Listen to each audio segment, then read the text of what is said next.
Well, hello everybody, this is Tim Green with Rattle Magazine. Welcome to Poetry Spawn Live, our Sunday morning open mic show, exploring current events through the lens of poetry. Thanks so much for joining me. Hope you're having a good start to your Sunday. Hey, James DeCillo, Marion Clark, good to see you from Northern Ireland. Hey, Marion. Let's see, we're looking over, we got some people watching on Facebook, it looks good. We've got people on YouTube, it looks good. Periscope and Twitter look good. Okay, so we're good to go, I think. Let's see. As always, Poetry Spawn is a open mic show, and so how you participate is send your poem to openmic@rattle.com if you haven't submitted it to Rattle. That way we can show it on the screen. So do that first. Do that right now. Then use Skype. Our Skype ID is rattlepoetry, all one word. Send me a chat message through Skype, and I will call you back when the time is right. Or you can send me a phone call at 818-850-7727. Just let it ring a few times, then hang up, and it'll appear on my call screen, and I will call you back when the time is right. A warning, as always, that that I'm calling a bit from the future. There's a delay, about 30 seconds, so it'll be surprising. You won't expect it when I call, because I'm actually ahead of you in the space-time continuum. And so be ready for that, and do turn off your stream wherever you're watching it, so you don't get confused by the two Tims talking at you 30 seconds apart. That's a different Tim. You don't want to talk to the old Tim. You want to talk to the current Tim. Okay, so today's poem we published is Fatigue by Jill Candle, and she is prepared to talk to us. So let's call up Jill right now. And here we go. Calling her up. The phone is ringing.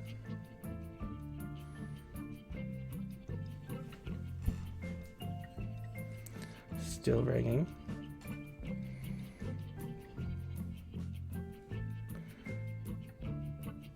Well, it says Jill is unavailable.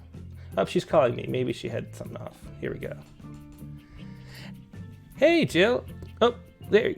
Hi. Hey, how you doing? Thanks so much for joining us today. Yeah, thank you. I'm thrilled that you liked my poem that I sent in. Yeah, well, I was going to say, what I tend to do most weeks for these poems is I'm really looking for the most authentic thing, where I sort of feel the emotion that the poet felt, and that's how I felt with your poem.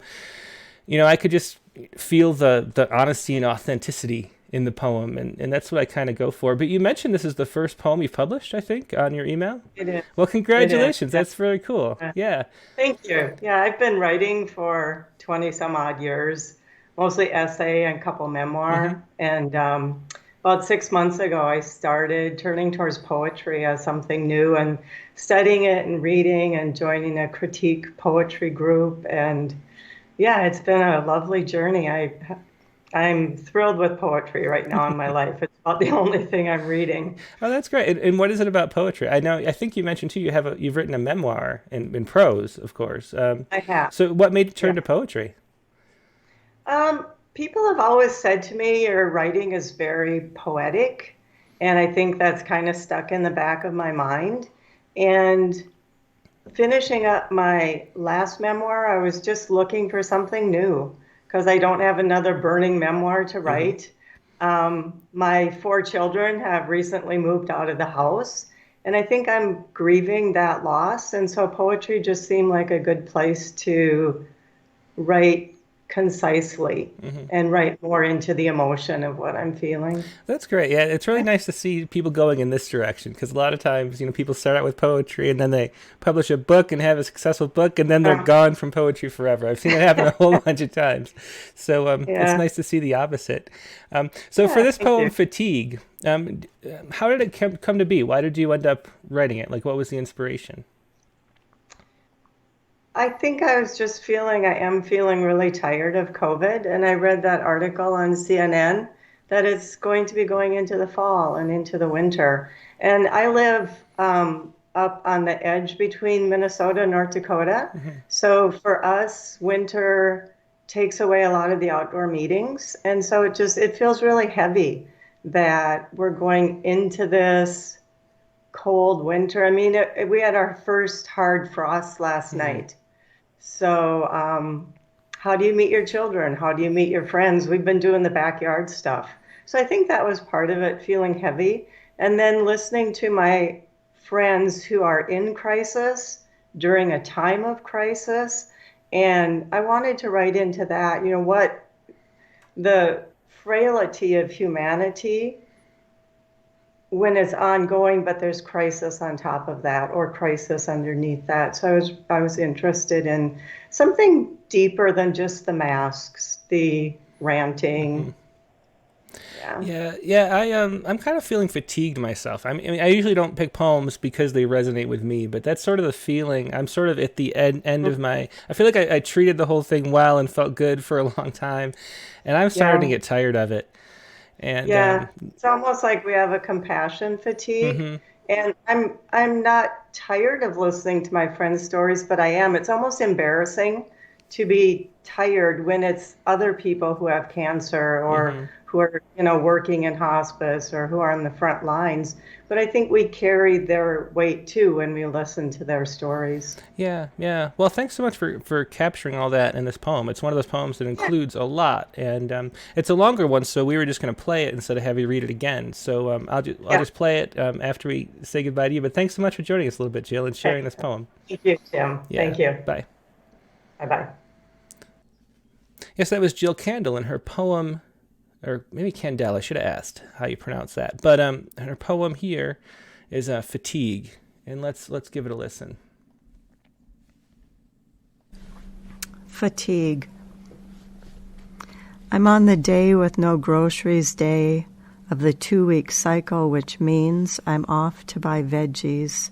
And you'd think I'd be used to my long mandated mask, which makes it hard for me to understand what others are saying, and also sticks to my face as my breath gradually fogs up my glasses, already smeared from putting on and taking off this, my hand-sewn, slightly crooked mask, all the while trying to retain some semblance of put-togetherness which went out the window some time ago and belongs in the land of long-forgotten things like hugs and real-life visits and shared smiles that can actually be seen dimple to dimple.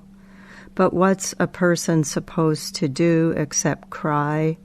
Cry for my sweet friend battling brain cancer, and I can't go visit him, his systems shrouded in compromise, and COVID restricting visits even from his wife, depending on the hospital, the clinic, the treatment, the day, and the hour, from going inside with him and sitting beside him in his pain and his confusion, his veiled hope and pallid suffering, and my other friend who just happens to live in the same city, who placed her mother into a nursing home for people with dementia the day before the nursing home shut to outside visitors, daughters included, even daughters of newly admitted mothers who will go on to catch COVID and die in that brand new shining facility,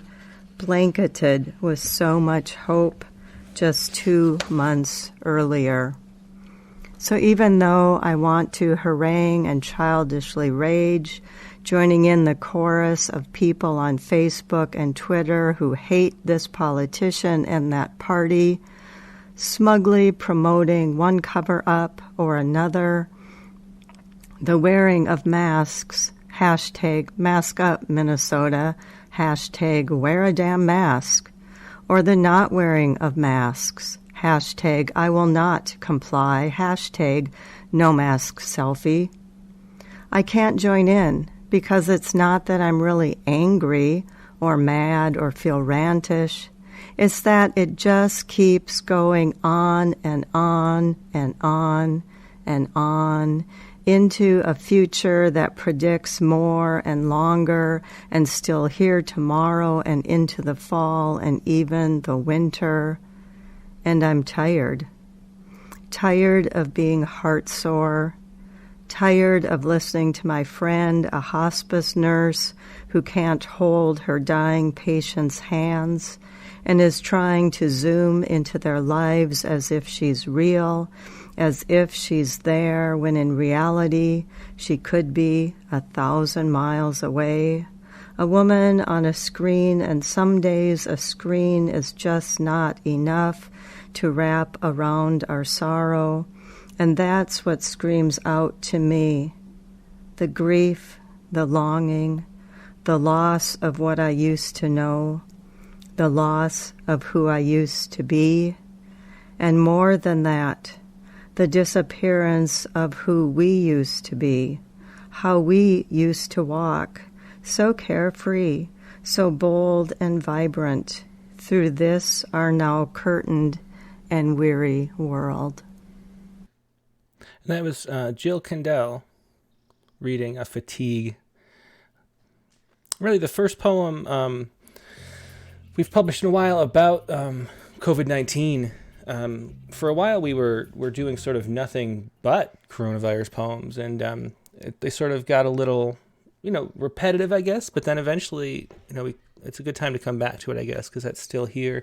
This was submitted before Trump was diagnosed with SARS-CoV-2, so I don't know. So maybe we'll have to have some more COVID poems coming up, but this was the poem of the week that I felt resonated the most. I hope you felt the same way too. Now, let's do our blast from the past and check out a poem from a while ago. This is from 3 years ago, October 5th, so almost to the day 3 years ago, and it was the Las Vegas shooting. Do you remember that? I kind of completely forgot about the Las Vegas shooting. Like it's one of those things. Do they call it do we even have a name for it? Is it Las Vegas shooting? Is it Las Vegas massacre? Do we call it even anything? I don't even know.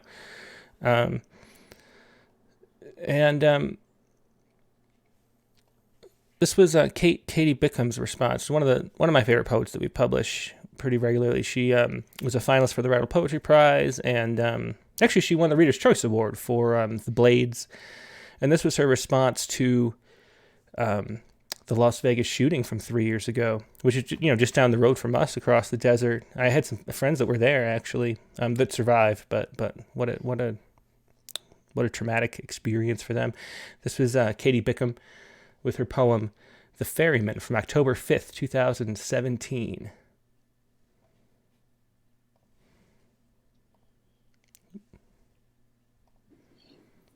The Ferryman. The ferryman is counting up his fares as blood congeals and stains and spills and clots. It's cash or coin, no cards, no thoughts and prayers. A mother tears her clothes, a boy despairs. Their vigils litter cities lit with dots. The ferryman is trembling, counting fares. He's had to buy new oars to make repairs, stays up nights counting bullets, mopping spots of blood off of his deck. The thoughts and prayers, just one more thing needs sweeping.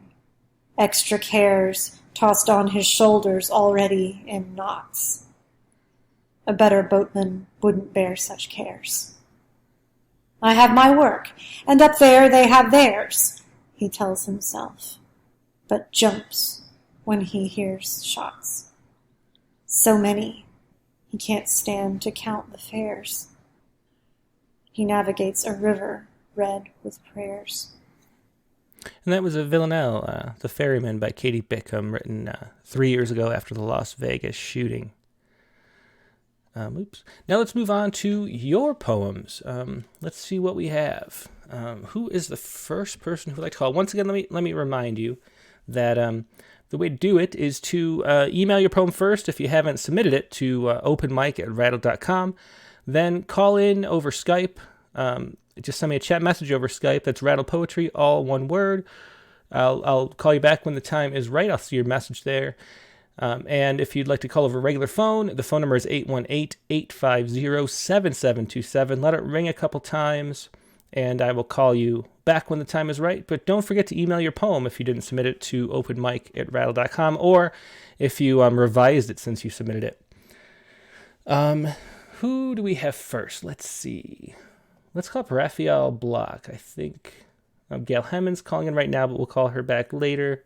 We got Don Krieger, James Cicillo, Joseph Nolan, Joyce Stahl, Nivy Karthik, an unknown person. The unknown person doesn't come up with a number. It must have some kind of blocked. If you called 1 minute ago and you're not Gail Hemmon, give me a call again. I will try to catch you and answer, because this happened September 13th too. The number is blocked, so I can't call you back. It's the only time that's ever happened. There must be some kind of call privacy thing going on.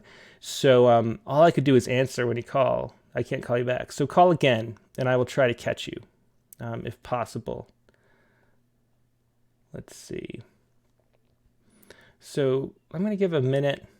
We'll just give a minute. I want to find out who this unknown person is, because they tried to call. They tried to call September 13th too. So let's see if we can get this unknown person to call again, so we can actually answer. We'll let it ring. How can I fill up the time really quick? I know I can do my Saiku right now instead of at the end. Oh wait, the unknown person's calling. You have to wait for my Saiku. Okay.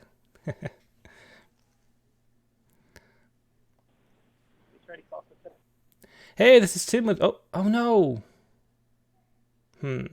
She hung up, or he hung up, or whoever that was hung up. Gosh, I don't know what to do. I really want to get to this unknown person. I answered for a second. I heard myself in the background. And then...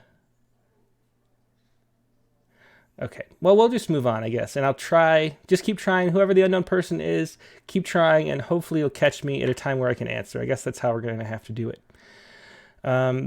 Okay, so let's do... Who did I say we were going to do next? Oh, yeah, Raphael Block. Let's call up Raphael. Let's see if we can find his poem while it's ringing. Yep, here it is. He's emailed it in. Oh, man. The technology is not happy today. It says the call was declined. Let me try again. It's ringing. Okay. So Raphael's going to have to call me, too, because I guess he's got his call... Raphael, call me right now. Here. Let's see. Call me right now. The unknown person's calling. Let's try to get the unknown person. Hey, this is Tim with Rattle. Who am I talking to? Can you hear me? Hello? Hello. Hey, who is this? This is the number that wouldn't come up on my caller ID, so I couldn't call you back. Who is this? This is Carlton Johnson. Oh, hey, Carlton. Thanks so much for calling in. Did you want to share a poem today? Yeah, I'm a little bit. One moment, I got the two voice thing going on with my head. It's a little bit confusing. One moment. Yeah.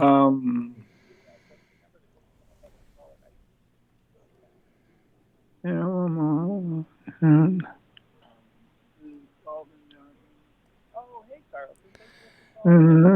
Yeah, so turn that off, whatever that is. One moment. Yeah, I'm a little bit. One moment, I got the two voice thing going on. Yeah. A little bit confusing. One moment.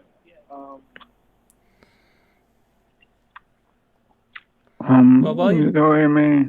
Yeah, I can still hear you. I can just put your poem. I submitted a poem about Ruth Bader Ginsburg. Yeah, I have that here. Do you want to just go ahead and read it? Can you?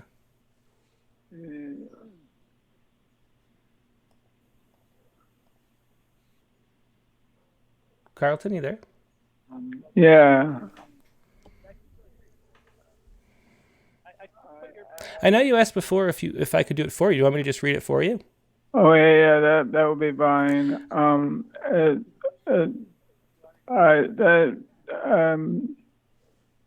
One moment.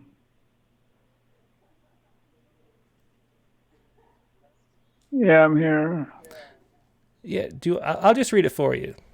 Okay. Okay, this is a poem about Ruth Bader Ginsburg. I'll just hang up and put it on screen and read it for you. Thanks, Carlton. Okay, let's see. So this is a poem by Carlton Johnson about Ruth Bader Ginsburg, and here it is. I heard the saddest news tonight that pained me through to grief. Your sudden passing wasn't right, but when's it ever time to leave? The etiquette for dinner parties demands you time it's so. The parties prim and proper smarties have time to tell you all they know. And when the function finally ends, the black crepe duly hang, the candle's flames dim light descends, the duty's dirge is mournful, sung. Morose and prayerful, line of mourners, they gather in the park, they weep in all the marbled corners and whimper in the light of dark. They look for you among their midst, but know that you're not there. The memories of you persist, your charm and style seem quite unfair. You fought for rights and equity, you sought out hard-earned truth, while some may have their enmity. I simply choose to call you Ruth. It's a great tribute to Ruth Bader Ginsburg. Thanks for sharing that, Carlton. Sorry we couldn't figure out the connection well enough, but I'm happy to read this too. Thanks for sharing that. Let's try Raphael. I think he turned off his don't accept calls thing. Let's see. Thanks, Carlton. Hey, Raphael. Yeah, just mute yourself, and then I will pull you in.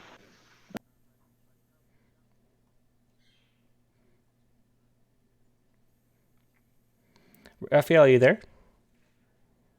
Yeah, just turn off your the stream in the background so we can just talk on Skype. Because I still hear myself. I hear myself reading Carlton's poem.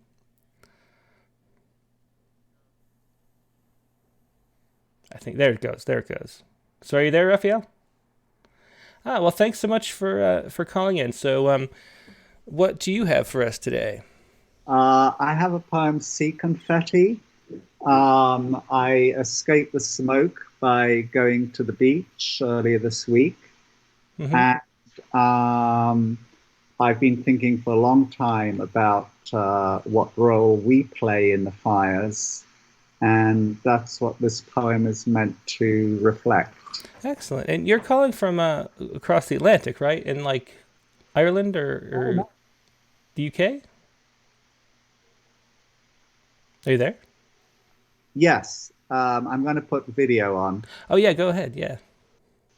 I live in just north of Sebastopol, just an hour north of San Francisco. Oh, okay.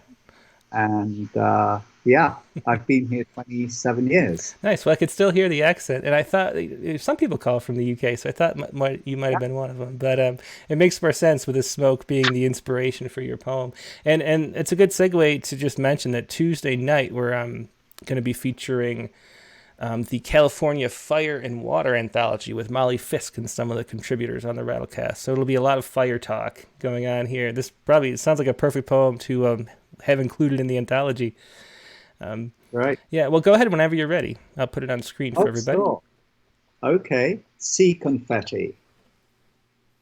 The seaweed lay like rose confetti scattered on the sands, and the water gleamed all yellows of the sun. Waves purled and crested with a quiet swish, rushing out again like a netted wish.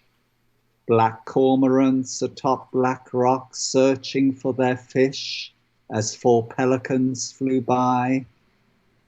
Inland quite close the fire scorched, the air was thick with ash. Here gulls and sanderlings at the water's rim ran, probed and splashed.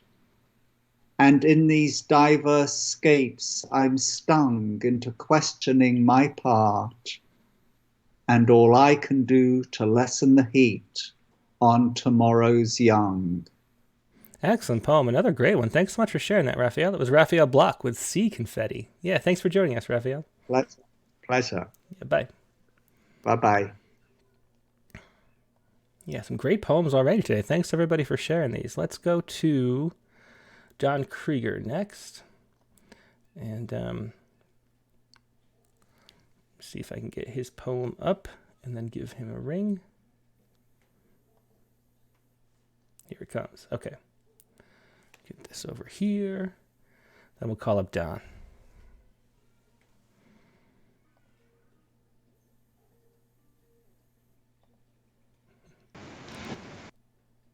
Hey, Don. How you doing today? Hey, Tim. Good, good. Don't have your video yet if you want to turn the video on. Oh, I thought I did. Let's see. I must have turned it off. Let's see here. It's the camera button in the middle of the, between the hang up and the mic. I see it. It's not. There you go. Here, we see you now. Oh, okay. Great. It's just slow. Yeah, no problem. So how you doing today? I'm good. You know that Las Vegas thing, that Clark County Court just handed down an $800 million verdict this week. Oh, really? I didn't hear that. For like negligence or something? No, it was just, it's a settlement. I mean, it's I think MGM is responsible for like 47 million of it. And the insurance companies are responsible for the rest. Oh, wow. Yeah, that was a weird situation. Weird how it sort of disappeared too. That whole thing was strange and awful at the same time. Everything disappears. Yeah, that's the problem. yeah, it does. So what was your poem that you wanted to share today, Don? I sent you In the Beginning, which is sort of related to the debate that we saw. Okay. Do you want to say anything else about it, or do you want to just go ahead and read it? I can read it. Okay, sure. It's actually attached to the Skype. Yeah, I have it right here. Oh, okay, cool. In the beginning, Lot's wife died nameless, not because she looked back, but for remembering. In a sweet vision, I live naked, small trees wide spaced, warm shade, rich with apricots, a white beach in view, gentle surf, a dark squall rushing across the water, a walled colossus to the south, massive piers, men of all shades at labor, oars and sails, slanted ships, long and low, bilgewater and shackles, Babel, the towers at city center in flames, smoke and harbor stench, billowing silver in the sun. I have always longed to live simply in an orchard, figs and cedar, olives and almonds, ladders and baskets, gloves and fresh bread, each day time stretching to the evening cool. So many remember their past lives as princes. Like them, I long for Eden, where tyranny and forgetting were new. Oh, that's another great poem. Thanks, Don. I love the way that you don't talk about anything directly, but it works really well for what you're talking about, for sure. Glad you like it, Tim. Yeah, thanks for sharing that, Don. Good to see you. Bye-bye. Bye. Okay, let's call up Navita Karthik. I will try to find Navita's poem. Let's see. Oh, she emailed it to me too. Hey, Navita, how you doing? Hi, Tim. Nice to meet you. I'm doing great, thank you. How about you? I'm doing great. I don't think you need to hold it. I think this sounds fine. So. Okay, good. Because some people just say that it's not fine, so I just wanted to confirm. You're a little weak. My full name is Nivedita. I know that's hard, which is why I just gave it as Nivi there, if that helps. Nivedita. Okay, good. Great to see you. Your screen's a little tipped, so is there a way you can tip it up to see you? There we go. Yeah, good to see you. Great. So where are you calling from? India, actually. Oh. Delhi, to be precise. Excellent. Well, thanks so much. It's always wonderful to get people from India calling in, and your connection is great. A lot of times it's a little choppy from India, but wonderful here. It's very choppy, I know. Yeah. So what did you want to share? Okay, so my poem is basically from this news story on BBC News. And so this was sort of like a small photographic story.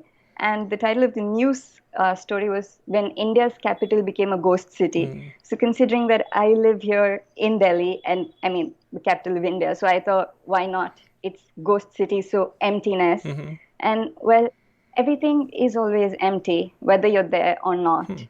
We are just passing through the world, the universe, everything. I mean, the universe began from nothing, emptiness, literally. So I thought I would just take that and write a small poem about how, despite people being there, we are truly speaking empty on the inside. I mean, none of us can truly say that we are good human beings, or like I'm not judging people, but I'm just saying that we're just there. We're empty bodies.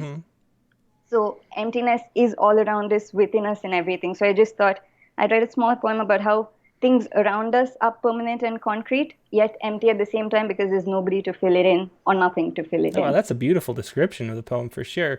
Why I'm wondering though, what is the article? If they mean like empty of tourists and things like that, is that the exactly? I mean, so this was basically a photographic essay that somebody took as soon as the lockdown was implemented here in India. So we went into full lockdown at the beginning of March. So this person actually went out like just after the full lockdown was initiated. And if you go to that article, you can actually see shots of India totally without people. I mean, you're talking about India here. Yeah. You know the population of India, you know the tourists who come in. So to see an India that is so empty of people, there's literally like nobody on the streets. It's not a view you would have ever thought to see in your life. And I'm pretty sure it's not a view that you would get to see again. So it was that emptiness that resonated in with me. I mean, what a stark contrast it is. So I just thought, why not? Let's just write about that. It's a very small poem, but still. Yeah, I mean, that's wonderful. To go with the theme of emptiness, I mean, like, you can't have a long poem for empty, at least according to me. It should be pithy and to the point, and just out there, emptiness, done. We're done with it. So. Well, perfect. Let's hear it. I'll put it up on screen, and I'm going to shut the window. There's the neighbor's dog is barking a lot. I don't know if anybody can hear that, but as you read that, I'm going to get up and mute my mic and shut the window. Go ahead. It's on screen for everybody. Okay, so can I read it now? Yeah, go ahead. Okay, thank you. Emptiness. Names change and places change. Times change and people change. Yet, the emptiness stays on. It was there long before anyone came, and will stay on long after all have gone. Oh, yeah, that's a great poem. It's such an interesting... Yeah, so great to talk to you. Thanks so much. And I'm going to have to look up that essay. Maybe we can show a couple of the photos on screen in a second. Oh, definitely. I think I sent it to you in email. I sent you the URL of the news story that I was talking about. So if you would like, you can just put that up. Yeah, we'll just do that. Thanks so much for calling in and sharing that. Thank you so much for talking to me. Yeah, great to talk to you. Hope you call again soon. Oh, I definitely will. I've been listening to it every single week, but then this is the first time I was like, you know what, let's just do it and give Tim a call. Excellent. Well, this was excellent. Thanks so much. I'll see you on Tuesday. Bye-bye. Bye. Thank you. Okay, yeah, that was Navita Karthik. And let me see if I can show this article so we can get some of these pictures on the screen. So you can see the article that she was talking about. And sorry about the barking dog. We have new neighbors. I keep forgetting. Sort of kitty corner to us, and they have 2 dogs, and so maybe I shouldn't keep my window open in the mornings like I do for these shows often. So here is the article that she was talking about. Let me get this. This is coronavirus when India's capital became a ghost city, and this was the article she was responding to. And here's some of the pictures. Oh yeah, look at that, beautiful photos, but so strange seeing India empty. It really is. Like, what's that movie? Just one of those disaster movies where there's nobody left. What is that movie with Will Smith, I think? I can't remember. Beautiful. Yeah, so check this out. This is BBC News, an article. If you Google, BBC when India's capital became a ghost city, you can look at all these pictures. Okay, let's move on to the next person in line. Let's see. Let's call up. Let's call James DeCillo. So the phone is ringing.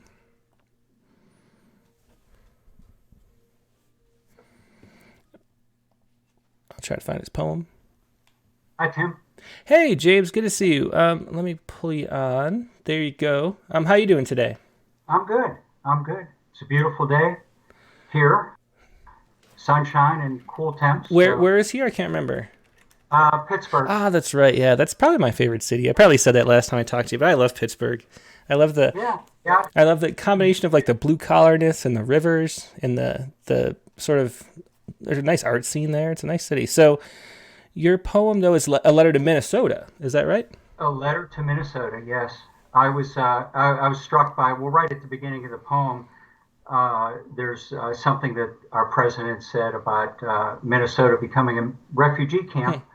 And it got me to thinking about how immigrants and refugees have been such a value to the city of Pittsburgh and to so many cities and to the country in general.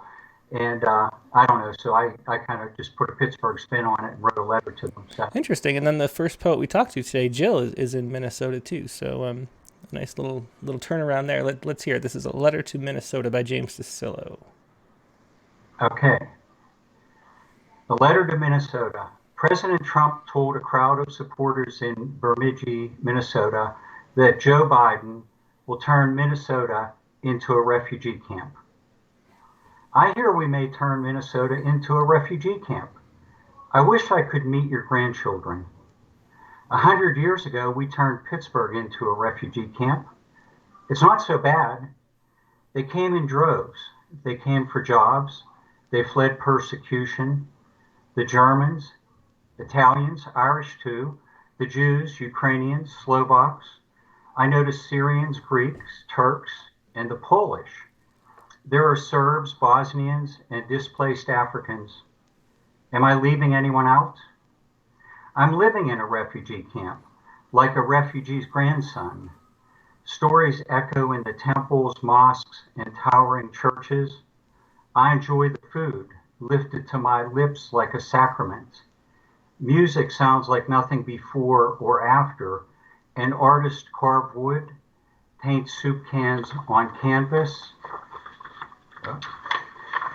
Poetry haunts the bars and restaurants. August playwrights capture each century. Businesses have risen along the riverbanks, funding libraries and foundations. A polio vaccine was brewed and gifted to the world. Heart transplants. Silent Spring launched the environmental movement. This camp welcomes you. There is a place for your gifts. Promise you'll stay. Excellent, James. And that goes through some of the things I love about Pittsburgh. Yeah. Thanks so much for sharing that. Wonderful poem. Okay. Thanks. Yeah, Tim. thanks. Bye. Okay, let's see. Let's call up. Let's do Richard Westheimer. Try to find his poem. Oh, there's the prompt. He must have submitted it.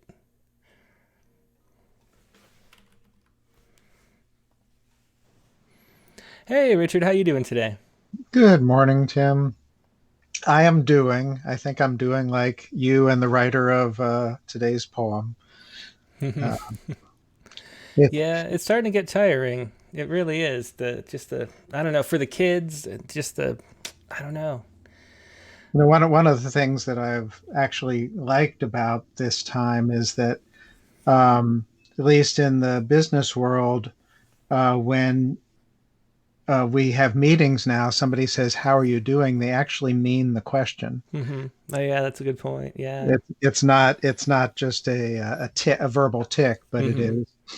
You're looking in their kitchen or their bedroom, and they really want to know, "How are you doing?" Yeah, how you holding up? Yeah, that's kind of how it feels for sure.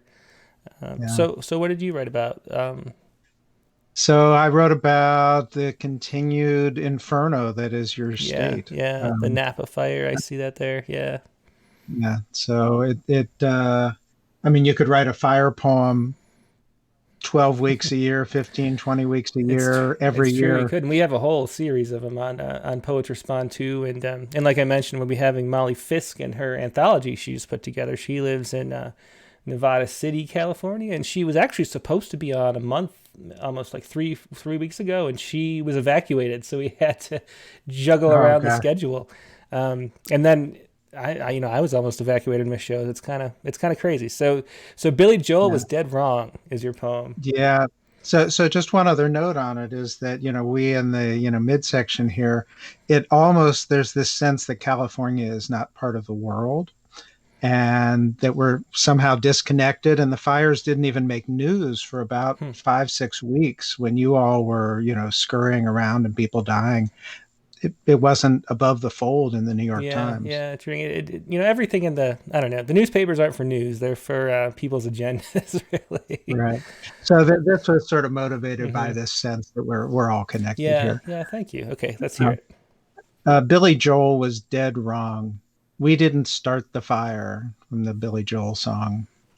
Yes, I have raged fire on Napa, unzipped the flanks of hell, its bowels bursting, heaving bile up mountains, dry with brittle pines. I've flung brimstone down on towns, converted their clabbered altars to ash, their cars to crematoria. I've lurked here, well east of Eden, defiled the green spaces that feed us, paid no attention, kept no brother, as I spent the night shift burning whatever it takes to charge my phone, the day shift to feed hydrocarbons to my car, to stoke my furnace. All the while I watch others' children catch fire.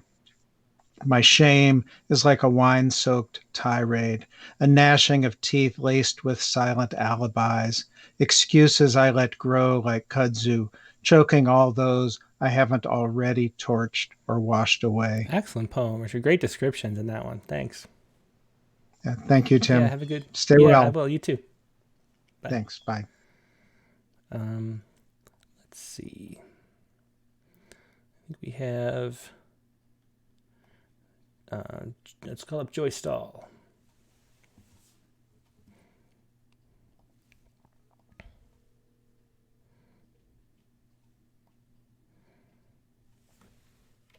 So the phone's ringing. Hey, Joy, how you doing today? All right. And so I have your poem here. Swiss skydiver becomes 6th filly to win Preakness Stakes. Is there anything you want to say about that? I don't know a whole lot about horse racing.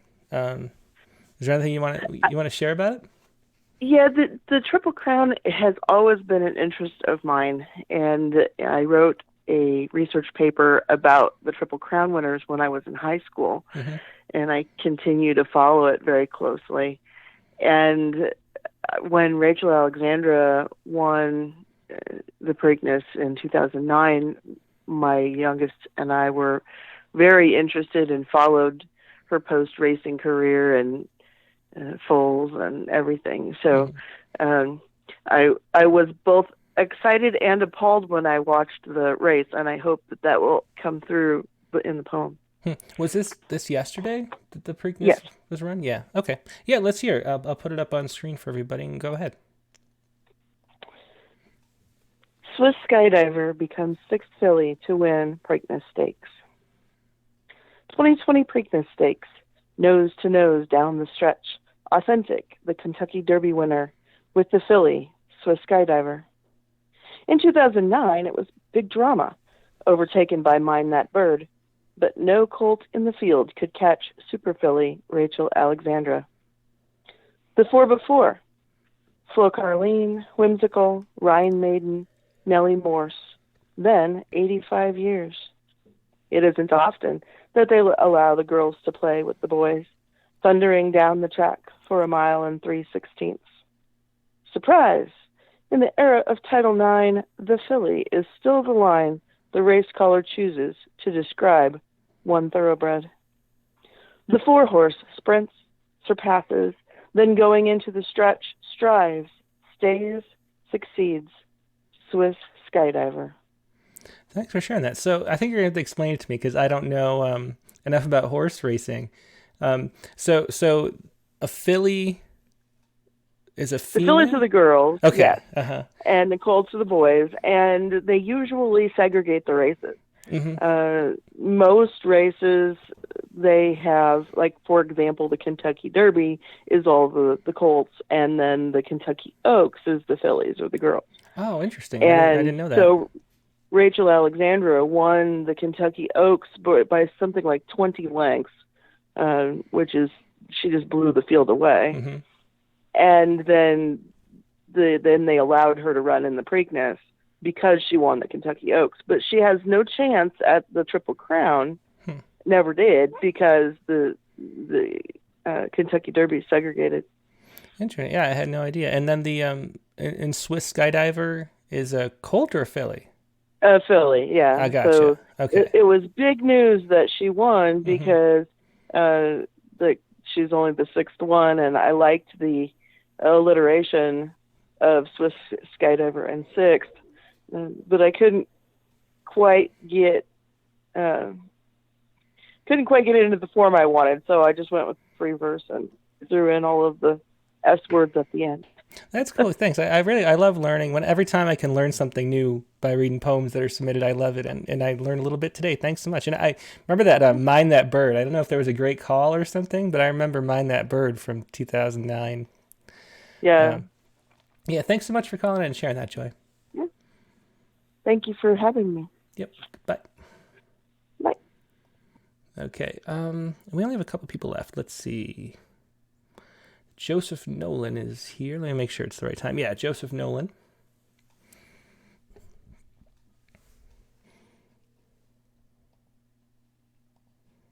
Hi, Tim. Hey, Joseph. How you doing?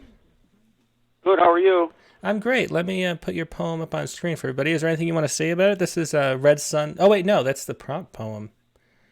Or no, it is the poet's No, prompt. that's the one. That's the one. Red Sun, Gray Sky. Yeah, the prompt for this Tuesday is to make a poem.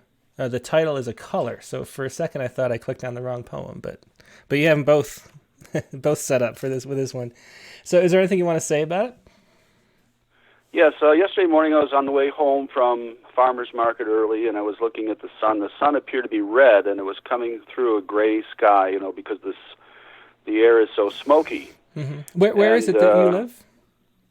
Stockton, California. Ah, okay. It's about 45 miles south of Sacramento. So anyway, there's been a lot of people arrested for arson, and the fire line appears to be at the Canadian border. In other words, we don't seem to have any of this rampant fires going on above the Canadian border. So anyway, here's my poem. Are you ready? Yeah, go ahead. Go ahead and read it. I'll put it on for everybody. Red sun, gray sky. Red sun, gray sky. Fires burning, black hillsides.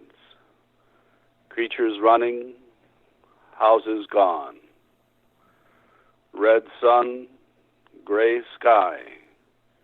Year to year, we know why. Someone's setting fires. Maybe more than one crazy someone. Pursuing an agenda, societal dementia. Excellent poem. Thanks much. And as always, I love the way you read that, Joseph. Oh, thanks, Tim. See you later. Yeah, have a good one.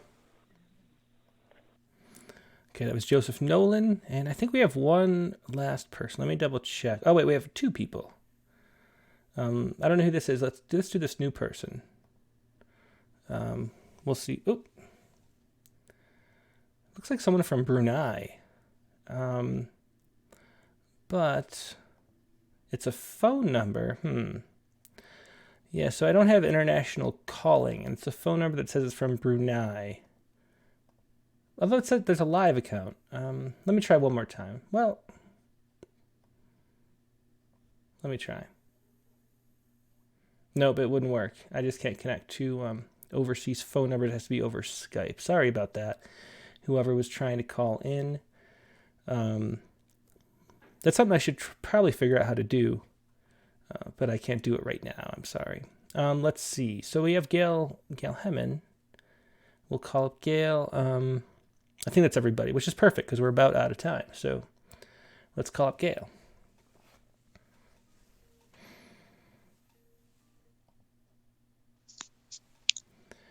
Good morning, Tim. Hey, Gail, how you doing? Well, I'm pretty well, thanks. How are you holding up this morning? Oh, I'm excellent. So what poem do you have, and did you send it to me somewhere? I did. It was sent in to Rattle Poets Respond. It's for poet Wanda Coleman. Okay. Oh, for Wanda Coleman. Okay, let me find that for you. Is there anything you want to say about it? Is it the let's see. So, let me try to find it. Yeah, I think it was just titled probably Rattle Poets Respond.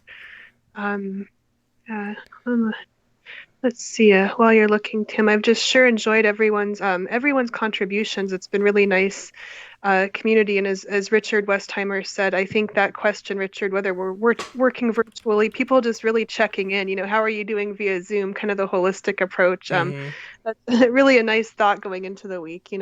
I've just really enjoyed listening and probably being a little bit of a listening role here for a while. It's just a pleasure to listen to everybody, Joy, and everybody.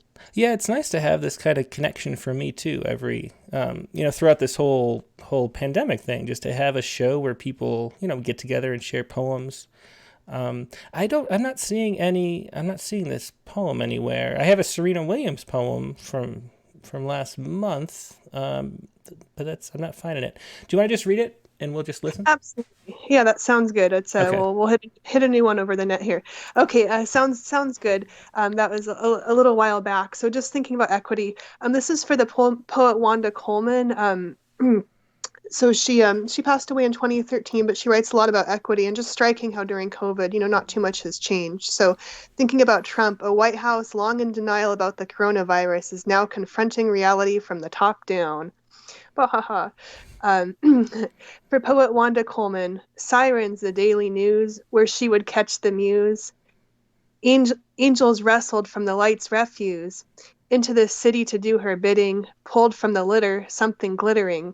And were Wanda Coleman black alive today, she'd don yet a new mask and be on her way, knowing light gleaned from alleys cul-de-sacs, if not caught and named, cannot refract. So she'd don the mask needed for extra breath, for the white sun, brown shadows, now an extra cleft. Layoffs and short checks now, redlining it, translating its graffiti until nothing left of her, going home without gas and tank, a light shone for all still, all that's left in her bank. Wanda, may change now be your thanks. Excellent. Yeah, thanks so much for sharing that, Gal. And it's nice to hear Wanda Coleman again. She's an LA poet, and we published her back in the day several times. And we actually were going to interview her for our LA Poets issue, which was coming out scheduled, and then she passed away, unfortunately. So I never got a chance to do that. So I've always felt bad about that we missed Wanda Coleman's interview. But thanks for sharing that and bringing her up again. Absolutely, it's a pleasure, Tim. Glad to get to share about her voice today. Great poet. Thank you again for the opportunity. Take care. Yeah, you too. Take care. Thank you. Bye-bye. Bye. Yeah, everyone should look up Wanda Coleman. She's a really wonderful LA poet over the years. Passed away in 2013. Okay, let me double check and make sure I didn't miss anybody, because I'm not rushing out, even though we're about out of time anyway. Let's see. Yeah, there's just that number from Brunei that I can't call, unfortunately. Everyone else is good to go. So let's do my haiku really quick. My article that I pulled up. So I always like to do a poem about science news, because I like science, and haikus are short, so it's always fun to combine the two. And my article for this week was right here. This was let me get a good shot of it for you. This was plastic eating enzyme cocktail heralds new hope for plastic waste. And it's this team that found maybe 10 years ago found a bacterium that eats plastic, and they isolated the enzyme that the bacteria uses to break down the plastic, and they called it a petase. And then they ended up finding another enzyme that also works, mehetase they're calling it, and they tied the two together molecularly. So they have this sort of like a dog on a leash kind of thing with mehetase and petase, and they can break down plastic 5 times faster, which is just a great for the environment kind of story. I mean, the one thing they don't say in this article is that plastic is really made from the waste products of oil refining into gasoline, and so until we get off gas, this plastic's gonna be sitting around forever. But once that we get off oil, hopefully to fusion or something, then this will be great for actually recycling plastic, and then you can reuse it. So this is an enzyme that breaks down the plastic that they make plastic bottles and cups and stuff out of. So my haiku for today is right here. This is a cocktail so strong it eats the cup. Hard science. A cocktail so strong it eats the cup. Hard science. It's my haiku for today. Hope you enjoyed that. And I know I like looking through. I usually look through Science Daily every day for new science stories, and that was one that caught my eye. So nice to have a little good news. There's some nice discoveries. Now, as we mentioned it several times in the show, the next time we'll be with you is the Rattlecast on Tuesday night, and the poet this week is going to be Molly Fisk, and we'll share some of her other work too. She's going to do some other poems not in this anthology, but one of the prime things that we're going to be doing is this California Fire and Water anthology that she put together through a grant from, I can't remember if it was the Academy of American Poets or something, but she put together this anthology. A lot of wonderful contributors from California. California poets in the schools are involved. There's kids writing poems about it in here. A few people are going to call in to share poems from the anthology besides for Molly, but we'll have Molly reading her poems too. So looking forward to that. That is Tuesday, October 6th, 9 p.m. Eastern Time, as always. And I will see you then. In the meantime, hope you have a great rest of your Sunday. Goodbye.